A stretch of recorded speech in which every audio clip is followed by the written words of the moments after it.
Hello friends, welcome to Indian study पर आपका स्वागत है। दोस्तों, आज की इस वीडियो में मैथ की वीडियो लेकर के आ रहा हूं। जैसा कि आप सभी लोग जानते हैं कि रोज शाम 6 बजे मैथ की वीडियो आती है। मैथ की वीडियो या यूं कह लीजिए कि अल्टरनेटिव वीडियो आती है। एक दिन आपको यूपीजी की और एक दिन आपको मैथ देखने को मिलती है। ठीक है, तो आज मैथ का टर्न है, तो इसलिए आप वीडियो को पूरा देखिएगा, क्योंकि लास्ट में मैं आपसे एक छोटा सा क्वेश्चन पूछूंगा और उसका आंसर आपको कमेंट बॉक्स में बताना होगा।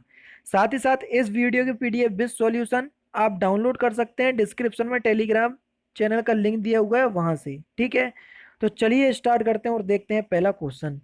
पहला क्वेश्चन दोस्तों आपके सामने ये रहा कि 900 रुपये को ए बी और सी में बांटा गया, वो भी 4:5:6 के अनुपात में। ए और सी का अंतर क्या है, ये हमसे पूछा गया है। अब देखो, यही रेशियो जो है वो 900 रुपये के बराबर नहीं होगा, क्योंकि 900 रुपये को ही तो एबीसी में बांटा गया और एबीसी को जो मिला वो 5:4:6 में मिला। ठीक है, तो हम कह सकते हैं इनका योग इसके बराबर में होगा। 5×4=9=15, यानी कि 15x बराबर में 900 हो जाएगा। 15×6=90 होता ना, तो कितना हो जाएगा जी? आपका हो जाएगा 15×6=90, यानी कि 60। एक्स की वैल्यू आ गई आपकी 60। ठीक है, अब मुझे कह रहे ए और सी का बताओ। अब देखो, ये है ए, ये है सी। अब देखो, सी माइनस के ए कर लो, क्योंकि सी जो है वो बड़ा है। कितना बचा? 2x। अब एक्स की वैल्यू कितनी थी? 60। 6×2=12, यानी कि 120। सही आंसर क्या आएगा? B option. नेक्स्ट क्वेश्चन, एक विद्यार्थी में किसी परीक्षा ने 30% अंक प्राप्त किए, 6 अंकों से फेल हो गया। अब देखना, एक्स का उसने 30% प्राप्त किए, 6 अंकों से फेल हो गया।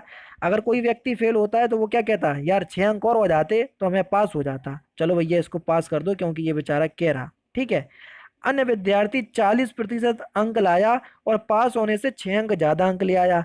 अब एक दूसरा विद्यार्थी है जो एक्स का 40% लाया। अब ये विद्यार्थी फेल होने वाले से कहेगा कि यार अगर हमारे 6 भी कम आते तो भी मैं पास होता। समझ रहे? क्योंकि ये पास होने से 6 ज्यादा लाया, तो इसको भी हमने केवल पास कर दिया, इसलिए -का 6 लगा दिया यहाँ पर। समझ रहे कि नहीं समझ रहे? अब देखो, एक्स का 30% यहाँ पर ले आओ और 6 को यहाँ ले आओ। जब 6 यहाँ आया, माइनस का हो गया प्लस, तो 6×6 हो गया आपका 12। और एक्स का 40% में से 30% जाएगा तो 10% तो बचेगा, बटे में 100। 10 से ये गया 10 बार, तो ये हो जाएगा 120। तो एक्स बराबर में कितना हो गया? 120। ठीक है, अब मुझे कह रहा है परीक्षा के अधिकतम अंक कितने थे, तो 120 ही तो थे। दूसरा ऑप्शन करेक्ट। इत्तेफाक की बात है कि दोनों क्वेश्चंस का आंसर 120 ही आया। 5/6 का प्रतिशत में परिवर्तन कीजिए। अब देखो, 5/6 का प्रतिशत में परिवर्तन करना है, किसी भी चीज को प्रतिशत में परिवर्तित करना है तो 100% से मल्टीप्लाई करवा दो, सिंपल सा है। ठीक है, अब देख लो, ये जाएगा 2 से कितने बार? 2 से चला जाएगा 50 बार, और ये चला जाएगा 3 बार 2 से। ठीक है, तो कितना बचा? ये हो जाएगा आपका 25×5 = 25, यानी कि 250/3%। इसको सही बटे में चेंज करोगे तो 83 सही, 1/3% आएगा आंसर। चौथा option correct. Next question, Manjeet ने एक मोटर कार को 25% की हानि पर साहिल को बेचा। साहिल ने 664 रुपये गाड़ी की मरम्मत पर खर्च किए और 5400 रुपये में बेच दिया। ठीक है, इस प्रकार उसे 12.5% का लाभ हुआ। तो मंजीत ने वह मोटर कार कितने में खरीदी थी, ये हमसे पूछा गया है। चलिए, बढ़िया क्वेश्चन है। चलिए देखते हैं कि इस क्वेश्चन को कैसे सॉल्व करेंगे। अब देखो, इसने 25% की हानि पर बेचा मंजीत ने, लेकिन उसने ये नहीं बताया कि इसकी कीमत कितनी थी। तो यानी कि सीपी नहीं बताया, कॉस्ट प्राइस नहीं बताया, तो हम कॉस्ट प्राइस यानी कि सीपी को मान लेते हैं एक्स। और जब इसने, यानी कि एक्स कॉस्ट प्राइस है, और इसने कितने परसेंट की हानि पर बेचा? इसने बेचा 25% की हानि पर। ठीक है, तो इसने 25% की हानि पर बेचा, यानी कि 75% में बेचा। 25 थी या 75, 25×4=100, तो ये कितना हो जाएगा? 3x/4। 3x/4 इसका विक्रय मूल्य हो गया। अब उसने क्या करा? 864 रुपये इसने मरम्मत पर खर्च किए। अच्छा देखो, कोई मोबाइल आप लाते हो 3,000 का, सेकेंड हैंड खरीदा, 1,000 रुपये आपने उसमें सुधरवाने के लिए खर्च कर दी। अगर कोई व्यक्ति आपसे पूछेगा कि ये मोबाइल कितने का पड़ा, तो आप यही बोलोगे ये मोटा मोटा में 4,000 रुपये का पड़ा। इसलिए इसने 3x/4 तो इसने बेची है। ठीक है, 864 रुपये उसने किसने, साहिल ने इसमें मरम्मत के लिए खर्च कर दिए। अच्छा, ये 3x/4 जो है ये मंजीत के लिए विक्रय मूल्य है, लेकिन साहिल के लिए क्रय मूल्य है। ठीक है ना? चलिए, अब मुझे कह रहा है इसका जो टोटल क्रय मूल्य होगा वो इतना ही होएगा ना, 3x/4 प्लस में 864, उसे जो साहिल मोटर कार है वो उतने की पड़ी। ठीक है, अब साहिल चले इसे सारा 12% लाभ में क्या कर रहा है, बेच रहा है। ठीक है। अब देखो साहिल ने इसे 12.5%, देखो इसका क्रय मूल्य 3x/4। ठीक है। प्लस में 864। अब इसे 12.5% लाभ में इसको बेच रहा है कौन, साहिल। तो देखो 125.5, सॉरी 125 पॉइंट नहीं, 112.5। ठीक है, 112.5 बटे में 100 बराबर में कितना हो जाएगा, 5400। बस आपको कुछ नहीं करना है, एक्स की वैल्यू निकालनी है जो दी हुई है। बताओ निकाल लोगे, केवल सॉल्यूशन है, सॉल्यूशन आपको खुद करना है। ठीक है। नेक्स्ट क्वेश्चन, एक दुकानदार किसी पुस्तक पर अंकित मूल्य 10% की छूट के साथ 12% लाभ अर्जित करता है। ठीक है भैया, पुस्तक के क्रय मूल्य और उसके अंकित मूल्य में अनुपात क्या होएगा, ये हमसे पूछा गया है। पुस्तक के क्रय मूल्य और अंकित मूल्य। अब देखना क्रय मूल्य के लिए एक फॉर्मूला होता है, सीपी बराबर में होता है एमपी इंटू में 100 माइनस के डिस्काउंट। डिस्काउंट कितने का दिया, 10 का, यानी कि 90 हो जाएगा। 100 प्लस में लाभ, लाभ कितने का दिया, 12 का, तो 112 हो जाएगा। अब देखो क्रय मूल्य और एमपी में पूछा, तो एमपी यहाँ आ जाएगा, तो सीपी अपॉन में एमपी हो जाएगा। देखो इसको एक काम करो, किससे, 3 से डिवाइड करो। 2 3 4, ये 3 से तो जा नहीं रहा, 2 से करो। 45 बटे में ये कितना हो जाएगा, 5 6, 45 56 आ रहा। अब कहीं दिख रहा 45 56, देखो 45 56 तो हमें कहीं दिख नहीं रहा मेरे ख्याल से। और कहीं दिख रहा, नहीं भैया 45 56 दिख रहा, चौथे ऑप्शंस में दिख रहा, कैसे नहीं दिख रहा, ये यहाँ चौथा ऑप्शन, तो चौथा ही ऑप्शन करेक्ट हो जाएगा, ज़्यादा कठिन थोड़ी ना है। एक निश्चित धनराशि साधारण ब्याज पर निवेशित की जाती है, या 10 वर्षों में अपनी मूल राशि की 3 गुना हो जाती है। देखो 3 गुना हो रही, तो जाहिर सी बात है कि 2x इसका, यानी कि 2 गुना इसका ब्याज रहा होगा, राशि तो आपकी वही की वही रही होगी, एक्स। ठीक है। अच्छा 10 वर्षों में हो रही, तो ये कहना 2x बराबर में एक्स इंटू में 10 इंटू में टी की वैल्यू, नहीं आर की वैल्यू हमको निकालना है, बटे में 100। एक्स से एक्स गया, 10 से गया 10 बार, 10 दूनी 20, तो आर की वैल्यू कितनी हो गई, 20%। समझ रहे, सिंपल है। नेक्स्ट क्वेश्चन की तरफ बढ़े।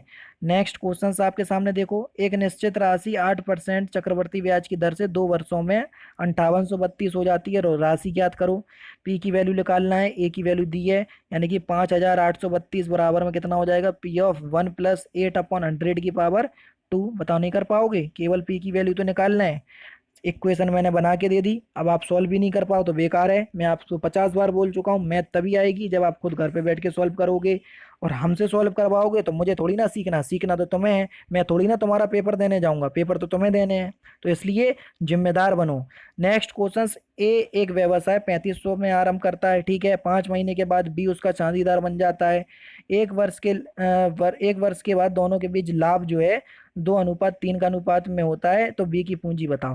देखो इस तरीके का क्वेश्चंस करवाया था पिछले वाले पेपर में, करवाया था कि नहीं करवाया था। देखो आपको कैसे करना है वो मैं आपको बता दे रहा हूँ। लाभ बराबर में होता है पूंजी गणे में समय। ए का लाभ दे दिया 2, बी का लाभ दे दिया 3। ठीक है। पूंजी ए की कितनी दे दी, 3500। अच्छा ए ने जो अपने पैसे लगाए वो 12 महीने के लिए लगाए, क्योंकि 1 वर्ष के बाद लाभ दिया। बी ने 5 महीने के बाद लगाए, यानी कि अगले 7 महीनों के लिए लगाए, और कितने लगाए वो हमको नहीं पता। बस एक्स की वैल्यू निकालना है, समीकरण आपके सामने है, निकाल लोगे। बहुत सिंपल तरीके से करवाता हूं मैं, इसलिए मैं आपसे कहता हूं कि आप आओ, कॉन्सेप्ट सीखो और घर पे प्रैक्टिस करो। 40 परिणामों का औसत जो है 50 है, तो यहाँ से योग कितना आ जाएगा, योग आ जाएगा आपका 4×5 = 20, यानी कि 2000। अन्य 60 परिणामों का औसत जो है वो 55 है। अन्य 60 परिणामों का औसत, देखो 55 का मल्टीप्लाई करवा दो 60 में, तो ये भी योग आ जाएगा, तो कितना हो जाएगा, देखो 6×5 = 30 की जीरो, असलाई 3, 6×5 = 30 और 3 33, ये हो गया 33, ये 200 नहीं 2000 होएगा। ठीक है। अब 33 में क्या करो, 2000 जोड़ दो, क्योंकि वो जो कह रहा है सभी परिणामों का औसत बताओ। तो देखो 2000 हमने जोड़ दिया, तो कितना हो जाएगा, 0 0 3 5, यानी कि 5300 हो गया। अब देखना 5300 हो गया, ये योग है। अब वो कह रहा है उसका औसत बताओ, तो औसत निकालने के लिए हम क्या करेंगे, डिवाइड कर देंगे 100 से। क्यों, देखना 40 ये थे और 60 ये थे, तो 40 और 60 कितने हो गए, 100, एक 2 जीरो से 2 जीरो कट गए, तो कितना आ गया, 53। तो सभी का औसत कितना आ गया, 53, 53। नेक्स्ट क्वेश्चन की तरफ चलें। ए एक कार को 15 दिन में करता है, बी 10 दिन में करता है। एक कार आरंभ करता है, 5 दिन के बाद बी उसमें शामिल हो जाता है। कार को पूरा करने में कितने दिनों की संख्या होगी, ज्ञात कीजिए। संख्या ज्ञात करना है कार को पूरा करने में। ठीक है। अब देखना ए कोई काम को कितने 15 दिन में करता है, ठीक है, और बी जो है वो 10 दिन में करता है। ए कार आरंभ करता है, ए ने कार आरंभ किया और 5 दिन के बाद जो है कौन शामिल हो गया, बी। हमने मान लिया ए जो है कोई भी काम करता है 15 दिन में और बी कोई भी काम करता है 10 दिन में, लेकिन ए ने आराम किया 5 दिन के बाद बी शामिल हुआ, तो जाहिर सी बात है जो 5 दिन काम किया वो बी ने नहीं किया पहले के, तो -5 कर दो बराबर में 1। समझ रहे हैं ना? ही नहीं नहीं समझ रहे? क्योंकि एक्स की जो भी वैल्यू हुई, ए ने कितने दिन तक काम किया हमें नहीं पता, लेकिन हमें ये बात पता कि ए ने जितने भी दिन काम किया स्टार्टिंग के 5 दिन वो बी ने काम नहीं किया, तो बस इसको सॉल्व कर लो, आंसर आ जाएगा आपका। क्योंकि 5 दिन हमने घटा दिए, क्योंकि बी ने जो है वो पहले के 5 दिन काम नहीं किया। ठीक है, सॉल्व करना, आंसर बताना। और 49वां क्वेश्चन है, एक व्यक्ति एक स्थान से दूसरे स्थान 12 किलोमीटर की चाल से और 8 किलोमीटर की चाल से वापस लौटता है, औसत चाल बताओ। लो भैया, 2x की वैल्यू 12, वाई की वैल्यू 8, 12 8 20, लो भैया 2 से गया 10 बार, 12 पंजे 60, 12 चिंग 72, 12 सत्ते 44, 12 अट्ठे 96, 96 का 10 से डिवाइड करो 9.668 किलोमीटर प्रति सेकंड। ठीक है, नेक्स्ट क्वेश्चन आपके सामने, एक आयताकार खेत की लंबाई चौड़ाई दे दी इतनी, इसका क्षेत्रफल इतना, परिमाप इतना। ठीक है, तो मीटर की दर से 1.5 मीटर की ऊंचाई बनाने में दीवार बनाने में कितनी लागत आएगी? चलो भैया, लागत की बात पूछिए कितनी आएगी। सबसे तो पहले ये बताओ, चौड़ाई इतनी दी, क्षेत्रफल इतना दिया, लंबाई चौड़ाई निकाल लें, इसकी वास्तविक लंबाई चौड़ाई कितनी है। ठीक है, तो ये हो जाएगा एल इंटू में बी बराबर में कितना हो जाएगा? 300। 3 से जाएगा कितने बार? 100 बार। ठीक है, 4 से आएगा 25 बार, यानी कि एक्स स्क्वायर बराबर 25, तो एक्स बराबर में आ गया 5। एक्स की वैल्यू कितनी आई? 5। 5 चौके 20, 5 छिक्के 30, 20 और 30 हो गई इसकी लंबाई चौड़ाई। हो गई कि नहीं हो गई? ठीक है, 20 30 हो गई। आगे बढ़ते हैं। 20, सॉरी 5 तिया 15, 15 होगी, 20 30 नहीं, क्योंकि 5 आया, 5 चौके 20, 5 तिया 15, 20 और 15 होगी। ठीक है, अब वो कह रहा है कि यदि, हाँ ठीक है, तो परिमाप के साथ 1.80 प्रति वर्ग मीटर से 1.5 मीटर ऊंची दीवार बनाने की लागत कितनी होगी, ये हमसे पूछा गया है। चारों दीवारों का क्षेत्रफल क्या होता है?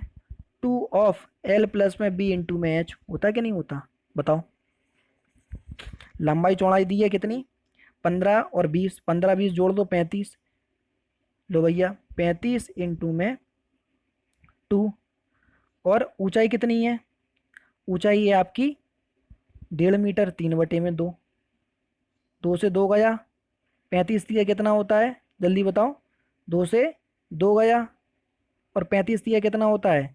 3 पंजे 15 की 5, हाथ लाइए, 1 3 तिरका 9 और 1 10, 105 होता है कि नहीं होता? 105, ये आपका हो गया 105। अच्छा, हमें खर्चा निकालना है। अब 105 इसका क्या होगा? चारों दीवारों का क्षेत्रफल, और 1.8 प्रति वर्ग मीटर के हिसाब से हम लगा रहे हैं। पॉइंट हटाओ, 2 जीरो बढ़ गए, एक जीरो से एक जीरो गया। ठीक है, 5 से जाएगा कितने बार? 2 1, 5 से जाएगा कितने बार? 2 बार, 2 से आएगा 9 बार, 9 एकम 9, 9 दूनी 18, 189 रुपये लगेंगे भैया। दूसरा ऑप्शन करेक्ट। नेक्स्ट क्वेश्चन, ए और बी किसी काम को 30 दिन में पूरा कर सकते हैं। 20 दिन काम करने के बाद जो है बी काम छोड़कर चला जाता है, शेष काम ए के द्वारा अ, अकेले करने में 20 दिन का अतिरिक्त समय लगता है, तो बी उस काम को कितने दिन में पूरा कर पाएगा, ये हमसे पूछा गया है। अब देखो, ए और बी एक साथ अगर काम करें तो ये 30 दिन में काम खत्म कर देंगे। देखो, ए और बी 30 दिन में काम खत्म कर देंगे, लेकिन इनने 20 दिन तक काम किया, ठीक है, साथ में, और फिर बी छोड़ करके चला गया। अगले जो है वो ए ने काम किया, ठीक है, अगले कितने? 20 दिन में, और 20 दिन में उसने काम खत्म कर दिया। इन दोनों की वैल्यू दी है कितनी? 30। तो सीधी सी बात है, हमारे पास कितना हो जाएगा? 1/30 इंटू में 20। ठीक है, अब प्लस में 1/में ए इंटू में 20 बराबर में 1। अब हमसे किसकी वैल्यू पूछी? बी अकेले उस काम को कितने दिन में पूरा करेगा, यहाँ से ए की वैल्यू निकलेगी, बताओ हाँ या ना। और हमारे पास एक समीकरण पहली वाली लाइन में दिया कि ए प्लस बी बराबर में 1/30 है। ए की वैल्यू यहाँ पुट करना, बी की वैल्यू आ जाएगी। है सिंपल। इसलिए कहता हूँ कि प्रैक्टिस करो। ये मैं क्या नाम है, सॉल्यूशन से देख करके थोड़ी ना बोल रहा, सॉल्यूशन की किताब बंद है, देखना जरा कि सॉल्यूशन में किस तरीके से सॉल्व करवाया, सॉल्यूशन में देखना कि किस तरीके से सॉल्व करवा रहा है। ये मैंने जैसे सीखा है मैं उस हिसाब से आपको सॉल्व करवा रहा हूँ, ठीक है ना। तो ये तभी आएगा जब आप प्रैक्टिस करोगे, समझ रहे।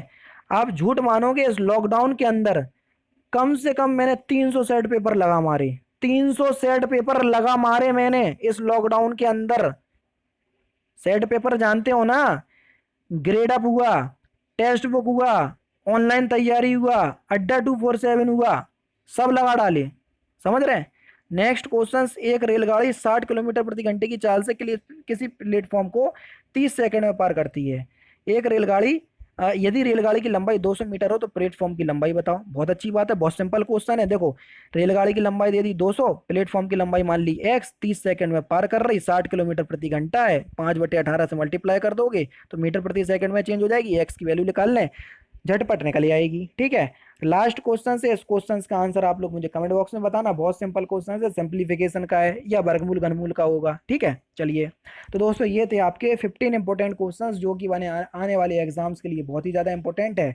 वीडियो अच्छी लगी तो प्लीज़ दोस्तों वीडियो को लाइक और शेयर जरूर कर दीजिए, क्योंकि आपका लाइक और शेयर ही मुझे मोटिवेशन देता है, जिससे मैं आगे इससे अच्छी और इंटरेस्टिंग वीडियो आपको प्रोवाइड करवा सकता हूँ। तो दोस्तों फिलहाल की वीडियो में सिर्फ इतना ही। अगर आपको वीडियो पसंद आए तो प्लीज़ दोस्तों वीडियो को लाइक कीजिए, शेयर कीजिए और साथ ही साथ हमारे चैनल को सब्सक्राइब करना ना भूलें, क्योंकि मैं रोजाना इसी तरह की वीडियोस आप लोगों के लिए लाता रहता हूँ। नमस्कार दोस्तों, जय हिंद, जय भारत।